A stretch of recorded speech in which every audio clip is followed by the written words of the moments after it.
John Lewins, CEO of K92 Mining. We operate the high-grade Kainantu mine in Papua New Guinea. Production last year about 100,000 ounces, one of the lowest cost producers in terms of cash cost, all-in sustaining costs in the world right now. John, good to have you back. I mean, you're only on in July, but you're on a world tour. You've left the sunny shores of Perth and on the west coast, and you're on the west coast of Canada now. So what are you doing all the way over there? Well, we're a Canadian company, so Perth into Papua New Guinea for a couple of weeks.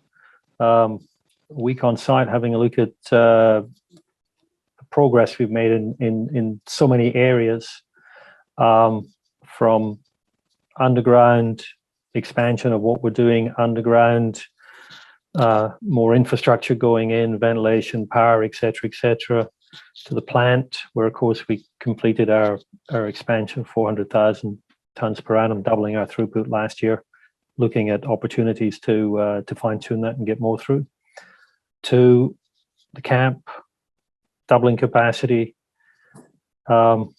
warehouse tripling capacity, etc. So a huge amount happening on site, and throughput going up and up.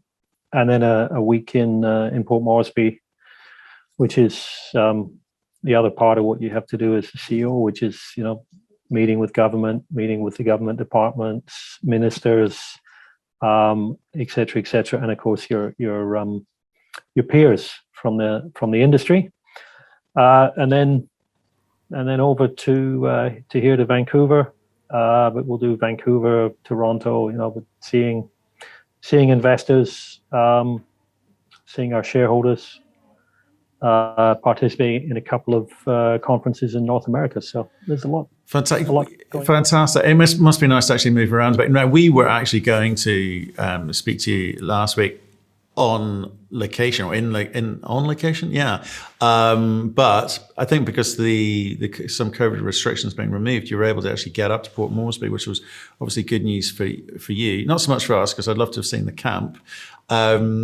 But we are going to talk to you today a little bit about what's going on at Judd, because I see some quite nice numbers coming out there, and I'm intrigued as to what's going on there. But first, just give us a little bit of market perception, what you're seeing, because obviously you're in Vancouver, you're talking to funds, institutions. We've obviously got Denver show coming up, and in fact there's two shows, isn't there? What's the other one you're going to next week?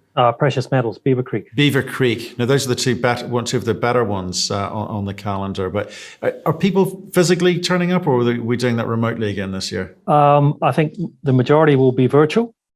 Certainly out of Canada, the majority look like being virtual. Canada's a bit like the UK. They're coming out of COVID, still with some restrictions, but returning to some form of normality.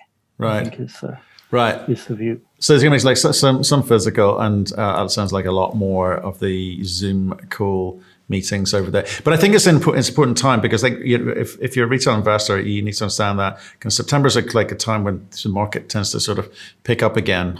People have done their holidays, they've had a little time to relax, and these conferences usually is the kind of kick-off moment. So are you seeing the numbers of attendees, whether virtual or physical, the same, less, more? I mean, what are you seeing as someone who's paying to be there? Look, I think the one thing you're right there on is we're moving into what our North American friends call as the fall, and so you're starting to get people coming back, and Beaver Creek is very much the start of that. And there's a lot of, I'd say, an extended summer holiday period in North America, and that's because last year there was not a holiday period. So I think people have made the most of that. Certainly since I've been here, I've been busy every single day. Beaver Creek, certainly busier than it was last year. We're doing it virtually. At least I'll be in the same time zone, so it'll be a bit easier than it was last year. I think with us, there is people want to see how the quarterly has gone, and that has been people want to just know that the numbers are going where they should be going. But the big focus for many is obviously on the growth story that we provide. So when you look at our quarter, I mean, we had a record throughput in terms of tonnage. That's from our expansion. We were up over 50% from the same quarter last year. Gold equivalent production, 25,000 ounces. It's a very solid quarter for us, especially in the middle of COVID. Cash costs, 730 odd, all in sustaining, just over 1,000. Both high relative to our targets, and again, that's reflecting slightly lower production than we're looking for, and we'll average. And also that we've got a fair amount of expenditure, both on the next phase of expansion, about $30 million this year on the next phase of expansion, and on sustaining capital, new equipment, et cetera, which is also about 30 million. Right. Okay. I too want to focus on the growth story. So the Q2, slightly COVID affected results there, but general trend is that it's kind of where you thought it would be. Is that fair to say? Yeah. Look, it was a significant increase on the previous quarter, Q1, and look, we did have some impacts with travel restrictions between Australia and PNG in the quarter for about 2 months of that 3 months.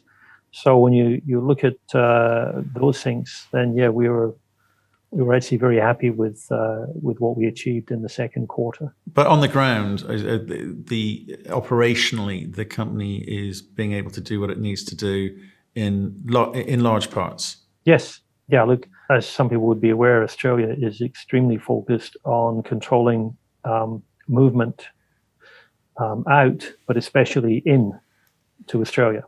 And so they have restrictions on the number of people that are allowed to move in and out of country. As an industry in Papua New Guinea, we actually have agreement with the federal government, with the state government to move people. And that's our entire industry, not just ourselves, but the whole resource industry, because it's key to PNG. It's about 35% of GDP. It's over 85% of exports. And so the Australian government and obviously the PNG government want to make very sure that the resource industry is able to operate normally, but at the same time, look to make sure that all the protocols and everything else are in place that protect both countries. And so that's something that we've been able to do. As a result, we have approvals from government to move people, which are considered outside of the cap, which applies to Australia. And so that's a really positive, big tick and big support actually from the Australian government and obviously from PNG government.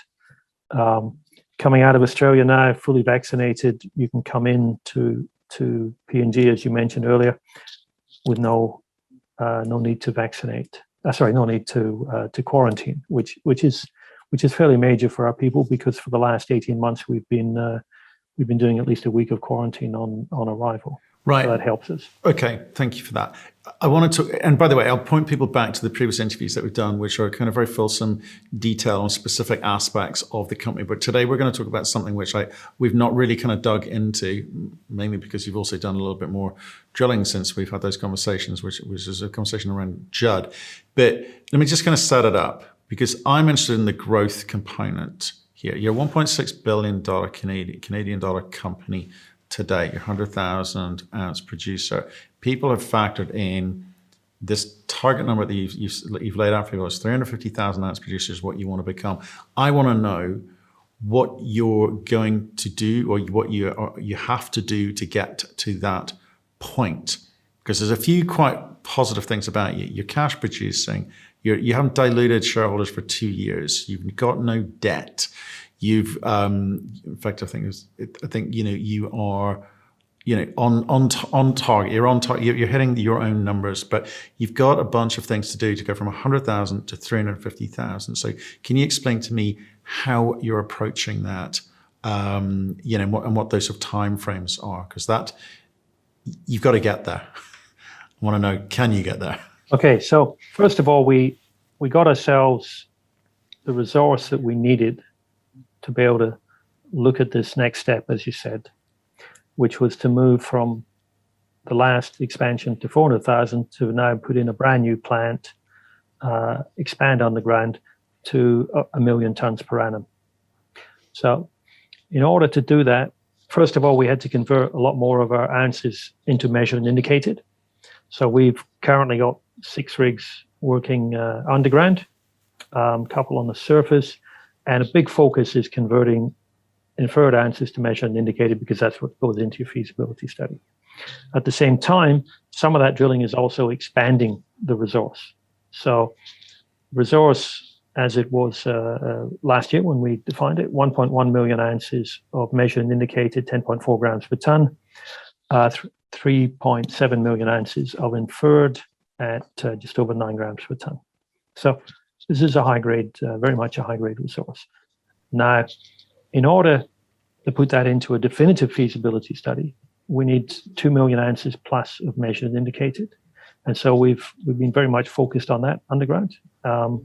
And the drilling for our updated resource will be completed in October. And in November, we'll come out with an updated resource. We believe we'll get beyond the 2 million ounces of measured and indicated, and another 3 million plus of inferred. That's at Kora. And that resource is what drives our expansion. The feasibility study is now looking at 1.2 million tons rather than 1 million tons. And that's around 350,000 ounces. So that's what drives that expansion. Now, when you look at expanding, especially in underground operation, from the levels that we've been at to that, infrastructure, especially for underground, is a major part of that. And for us, the critical path was actually development of a twin incline that would allow those larger tonnages to come out. Now, remember, you may recall that we are an underground mine that's a little bit unusual in that you go into the side of the mountain and you go up into our resource in the main part. So we've got an existing incline. It's 5 by 5, goes up at 1 and 7. And we're busy now with a twin incline that comes in at 1 at 75, a 5 by 5.5, and a 6 by 6.5 that allow us to get up to 3 million tons per annum. So beyond this phase, and actually allows for the next phase and even potentially the phase after that. And that we started last year. Each of those two is now about 600 meters in. So we've been developing those in the middle of COVID as well ourselves. So we use our own people for doing that. That's a critical part. And that is what will then allow us to complete the feasibility study first quarter next year.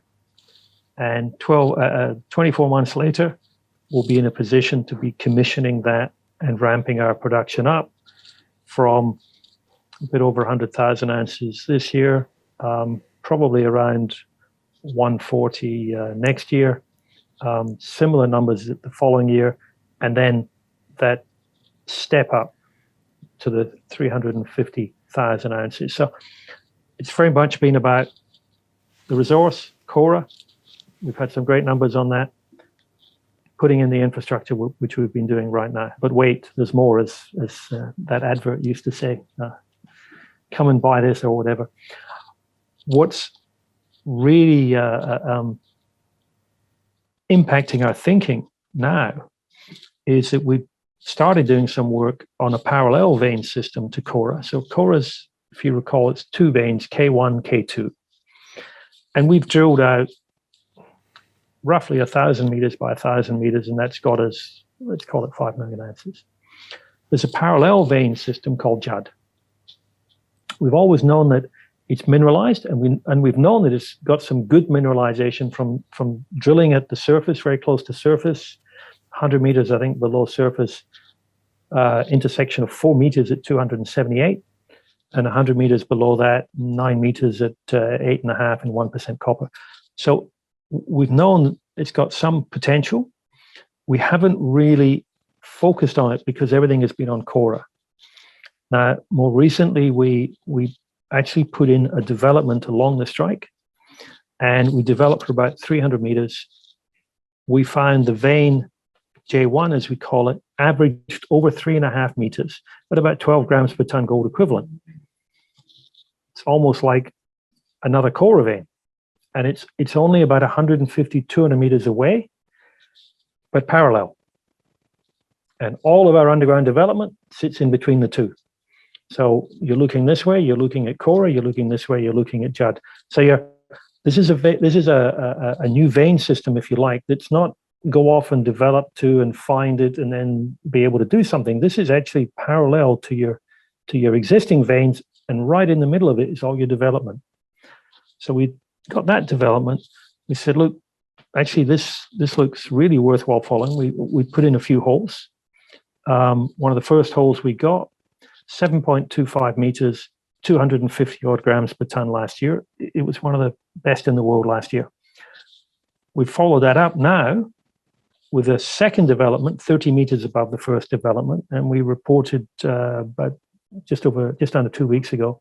The first 83 meters were averaging 3.5 meters, 16.5 grams per ton. So it's again showing excellent results. We've actually got to the point where we had to say, listen, this is just too good. We can't not drill it. So we've turned one of our rigs around. And remember that all the drill cuddies that we've put in are sitting in the middle. So you mean literally turned it around 180 degrees and said 180 degrees. Off we go. Now drilling. Yeah. Because I saw the result, so it was the press release the other day, I think August 30th, where you're talking about 8.5 meters at 50 grams per ton gold equivalent. You can't ignore that. I know you've already got high grade. So I think you're averaging, certainly in the PowerPoint, it talks about 9.6 grams. But you can't ignore the gold equivalent of 50 grams per ton.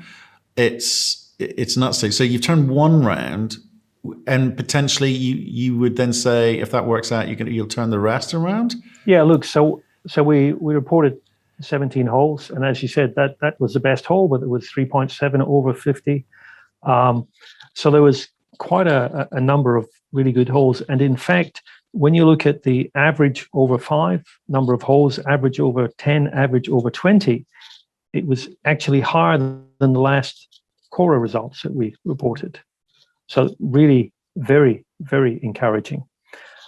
We're going to bring out, as I mentioned, a new resource on Cora next quarter. We will also bring out a maiden resource on Judd. Right. And so let me say, but both of those are happening in Q4 of this year. Correct. Got it. Okay. So the M&I, sorry, the conversion from inferred into M&I will continue at Cora, because what have you got, like 400 holes so far, something like that? Is that the number? Over 400 holes now in Cora, right. Yeah.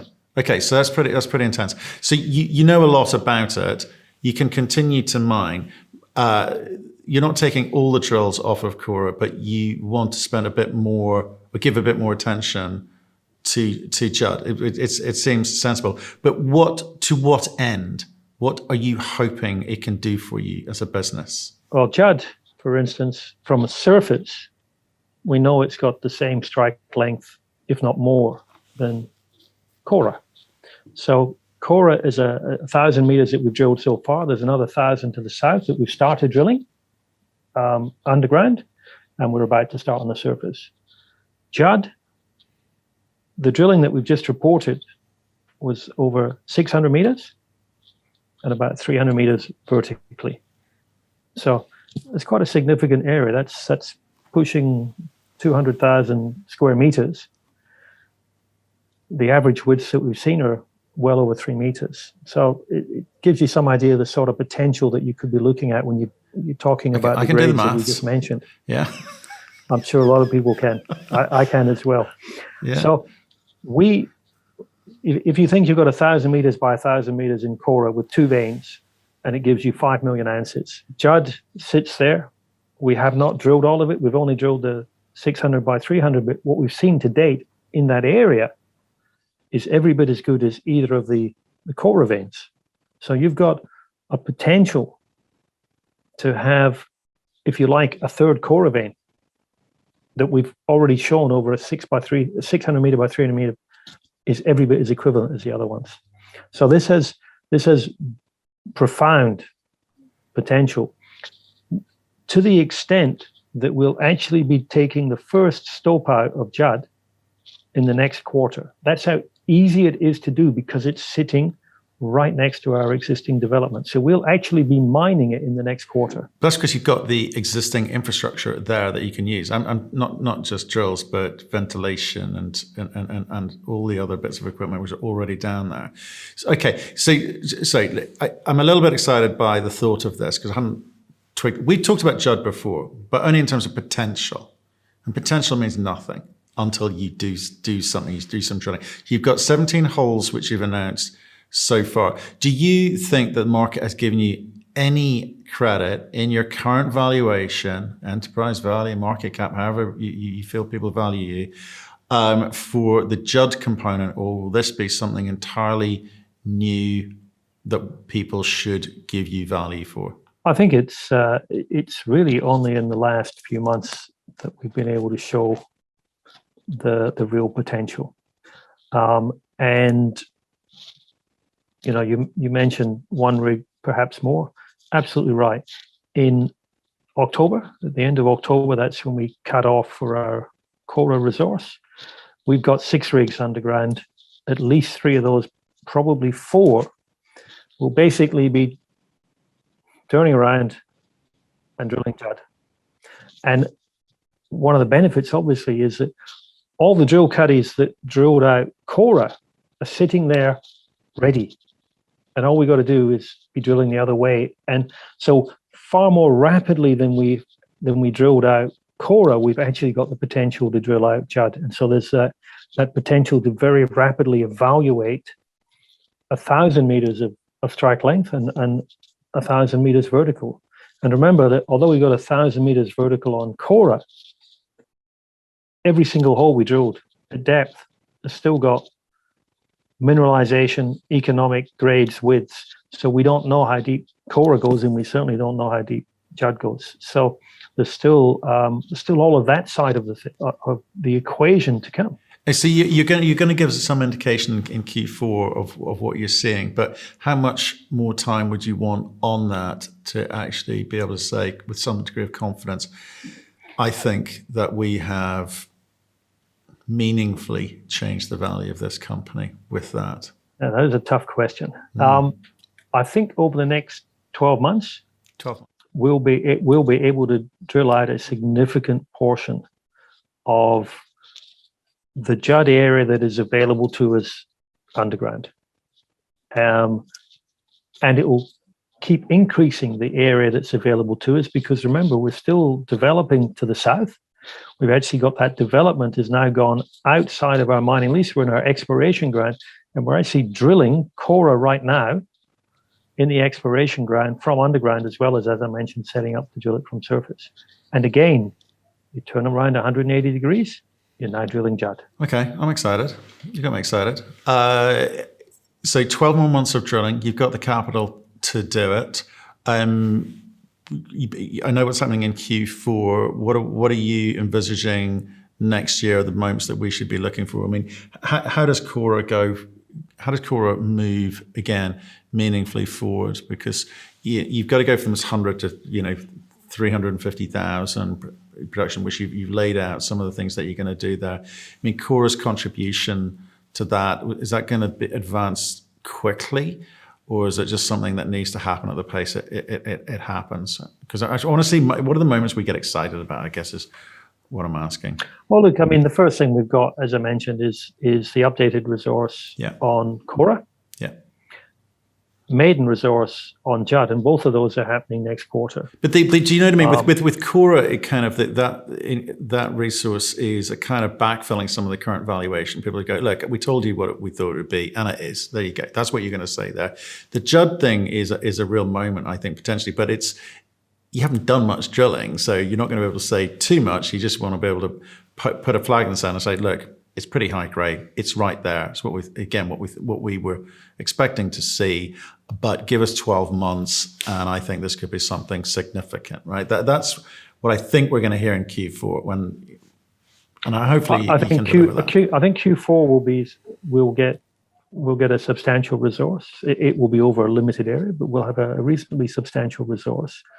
which will give you a really good indication, because you can do the math and say, well, okay, if that's there and it does that parallel to Cora, certainly within that area, if I took that area and said Cora's here and Judd is here, it looks like Judd is at least 50% of that, of what we see in the Cora, because Cora is obviously 2 veins. So there's certainly a potential, because you've got the strike length and everything else, and from what we've seen to date, the widths are very similar, the grades appear to be similar. That it's almost like you've got K1 and K2 give you 5 million ounces, let's call it. Judd is like a K3, and so that's your immediate potential, is to do that. That's what you're working to try to deliver. Results we've had certainly are indicating that it's more than just potential. Brilliant. Okay, you got me excited about Judd. Good. We've moved from potential to actually seeing some really nice numbers in the press releases that you've put out, and I guess you've got a bunch more work to do. In terms of, and we know you give for cash and there's no debt and you're paying taxes, we've talked about previously, so in terms of relations in country seem to be quite good. And I say that's a kind of important thing. I didn't mean to be throwaway there. I've seen a few cases in Canada where mines are coming up against it, getting opposition from the locals. You know, they have not been involved the right way. And I think, like you and I spent I'm definitely going to put the link again to our conversation around ESG. People go and look at that. But not to get sidetracked. This coming year, 2022, what do you want to be able to end the year with? I mean, how much money do you throw at the growth problem, the growth challenge in 2022 and in 2023? Is it the same as you've just done this year? I mean, what does it look like to you? Yeah, look, so this year, our capital budget was plus or minus 60 million US, and that's sustaining and expansion. A lot of the expansion going into the twin incline. Twin incline will be running all of next year. But at the same time, we're doing the camp expansion, doing all those things. They'll all continue over the next 3 years. So this year, next year, the following year are our big capital years, because that's the expansion. Now, the PEA numbers were our sustaining capital and our expansion capital over that 3-year period was about 240 million. Now, that was at 1 million tons per annum. We're now pushing it up to 1.2 million tons per annum. So our capital is obviously going to go up, because we're looking at a bigger project. But those are still the sort of numbers you're going to be looking at. With that expenditure, production levels that we've been achieving and we're looking to achieve over the next 2 years, we actually increase the amount of cash we have while we're doing all this, and pay tax. And I think last year MRA told me we were the largest expenditure in exploration in the country was actually K92, and we look to be on target to be again the largest this year. And we intend to continue with obviously that whole exploration. I mean, the numbers on Judd and Cora, it just begs you to drill. Yeah, well, it seems to. Well, look, John, I want to wrap up on that, because I want to sit back and wait for Q4, because that sounds like it's like a really fantastic moment for you in Q4 with both those events happening. Can I just throw some questions at you? We have talked about them in previous interviews. So again, people do look at the links below, but.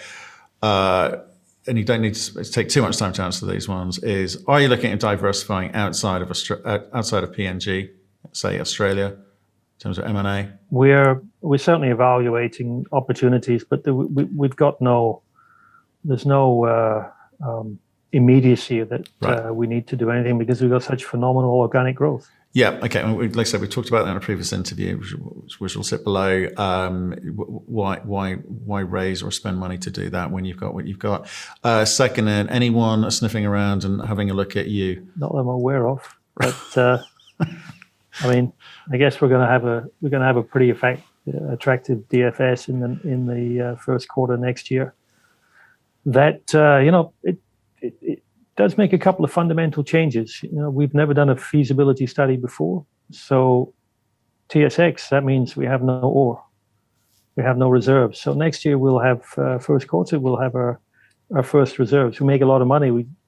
With no reserves, just think what we can do when we get reserves. No, and interesting time. It's just, I guess the question is being asked because there's a lot of the big boys have been, building up big cash reserves and also at the same time running out of ounces. So, would you expect to see a lot of M&A in the industry, in the coming months? I certainly would expect, exactly as you say, companies have been enjoying extremely high gold price, and there's a lot of companies have built up very, very substantial cash reserves, and as you say, those tier one type resources are few and far between these days, very much so. So people are going to be chasing those. There's no two ways about it. Yeah. Okay. Well, I'll try. I won't be tempted or drawn into the conversation about the price of gold. I'm happy with where it's at, and I'm just happy that the companies that we're invested in are managing to run their businesses properly. John, come back and let us know about the maiden resource and obviously the resource extension when you've got them. Great to catch up with you as always. Good luck with your meetings over the next few weeks, I suspect. And we'll see you soon. Okay. No, thanks for that. Stay well.